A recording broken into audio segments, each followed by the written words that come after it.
Let's scrutinize this shit.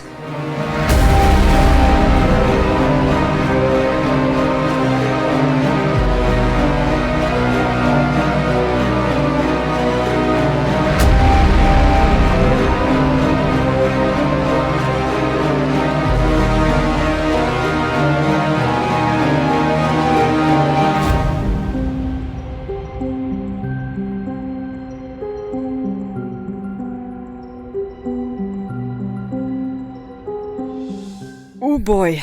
Alright, let's get into this. Scrutinized is from Reflect Studios, an indie dev studio from the States. The game is a survival horror, or survivor horror, as it says on Steam, but I would say it's rather a detective game. Cause in my opinion, there is no horror, and only a little on the survival part. As you probably guessed, I'm not too excited about this game. So, let me explain why. The game starts with a 7-minute cutscene, and somehow I can only remember a lot of hair. This distracted me so much that I hardly listened to the narration. Luna did all she could for any little morsel of information, regardless of the fallout. Just for you guys, I watched that cutscene again, so I'm able to explain the story. Your name is Luna Youngman, and you are a criminal analyst, so you track down criminals. When your cousin is murdered by a serial killer, your goal is to hunt him down. You start a neighborhood watch, hoping to get some clues that way. And since your neighbors are very nosy, you're getting one eyewitness report after the other, and you have to work every night to read them all through. That's just a short summary of the story. The cutscene itself really goes into detail. When she was a kid, Luna aspired to be a superhero. Not the ones in skin-tight suits that could fly, but the ones that identified connections where others didn't. She wanted X-ray vision to observe criminals when they tried to hide from the law. The narration really is great, and I think it's cool that the developers put so much effort into the backstory. But this sequence just drags, and it's just too long. Especially when you only see hair. This art style is alright for about 2 minutes, but 7? And the worst thing is that the story really doesn't matter for the rest of the game, because the gameplay looks like this. You start in your house, and here you stay. I should get to my computer and get the night started. Your task is to sit at your computer and go through these witness reports. Before you can do that, there's a little puzzle where you have to turn on your internet. Whoever turned that off for some weird reason. Then you go back to your computer and do some NSA work. And that's pretty much all you do for the rest of the game. You can do that even without knowing the backstory. Of course, without the story, you don't know what exactly you're looking for, but a simple note would have cleared that up. I will find the murderer who killed my cousin, no matter what it takes. Done. It does not matter if Luna wanted to be a superhero or even that she works for the police. Luna doesn't talk about her thoughts, nor does she talk to other people. So your character feels like an empty shell. There you are, sitting at your computer, trying to find out if this guy is dirty, for example. First, you look for data in these witness reports, like height and hair color. Here I got 4 matching entries, which I can now check out further. I'll take a closer look at 2 of them for now. What did Brandon post on social media? Or what did he buy recently? And what does the other guy, Alexander, have on his cell phone? Well, to find that out, I first get an IMEI number, which also exists in real life. In the game, I have to transfer this number into the rootkit and solve a little puzzle. However, if you don't remember the tutorial or haven't even read it, you don't know what to do here.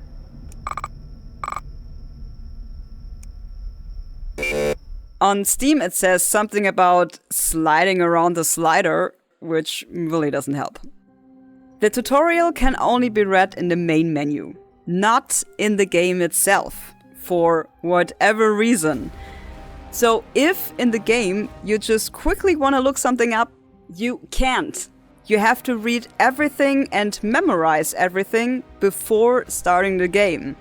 Yes, the rules aren't that difficult, but it doesn't make any sense to kinda hide your tutorial. And just writing together some text is just lazy. So how does this work with the rootkit then? Find the correct frequency, listen for a beep. Alright. That sounded more like a chirp. Anyway, I can now access Alex's phone and I find some ship photos. And a chat which is very suspicious. Heroin and a bit of coke. Yeah, he's guilty. But then something truly horrific happened. I briefly left my real PC to get some fresh tea. I left the game like it was, and then suddenly, game over. I came back after 5 minutes and saw that I'm strangely back at the start screen. What the hell happened? Well, luckily I had recorded my gameplay. Reporting quota not met? Nowhere does it say anything about a reporting quota. Oh, okay. So I have to work on 2 reports per night. And I guess the night ends at 4 because I get tired then. That means you can't do some chilled out detective work. You have to be pretty quick. You have to identify people, collect evidence, and then submit those reports with a fax machine. Or you shred them if they're nonsense. On normal difficulty, you have to do 10 nights in total, but I didn't play that far. Mainly because of these 2 jerks here. It's like this. While you're looking for criminals, you also need to check your surveillance cameras from time to time that you've set up around your house. For some reason, 2 criminals are always trying to break into your house. That is Thug Boy and Doctor. And if they manage to do that, it's immediately game over. Therefore, don't get caught. So your opponent is not the murderer who killed your cousin, but these 2 jerks here who don't get mentioned in a cutscene at all. You can only do so much against these criminals. You have to close all the windows. You have to turn on the lights. You have to watch the camera feed. And you also have to briefly turn on the camera lights to scare the jerks away. Briefly because, otherwise, if you leave the light on for too long, the fuse will blow. How about fixing this? You can also turn off this jerk function and choose the detective mode, so you can have some peace while investigating. You can also turn off the jump scares, which I actually did, because of that stupid incident, which made me jump big time. If you deactivate everything, all that's left is the detective work. That would be fun if I would feel like I had a goal. But as it is, I think to myself, why am I doing this? What's the challenge? And where is the promised survivor horror? Well, at least not here.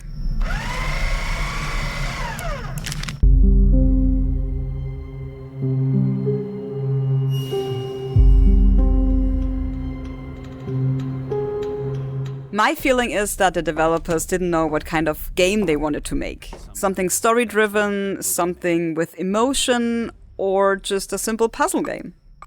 The way Scrutinized is now, it just feels like that all the elements just don't fit together and therefore don't make any sense. Also, the game is not really scary. Yes, the jump scares do really make you jump, but because they are so cheap, you feel angry about them. The game itself looks rather cheap as well, even though apparently some work has been put into the backstory. I have to admit that I didn't get very far in the game. Hell, I didn't even make it through a night. I don't like reviewing a game I haven't played through. But if the game is bad, and it couldn't motivate me to continue playing, I think it's legitimate to say that, and to then rate the game as well. A good game should be able to motivate you to keep playing. And Scrutinized just made me mad.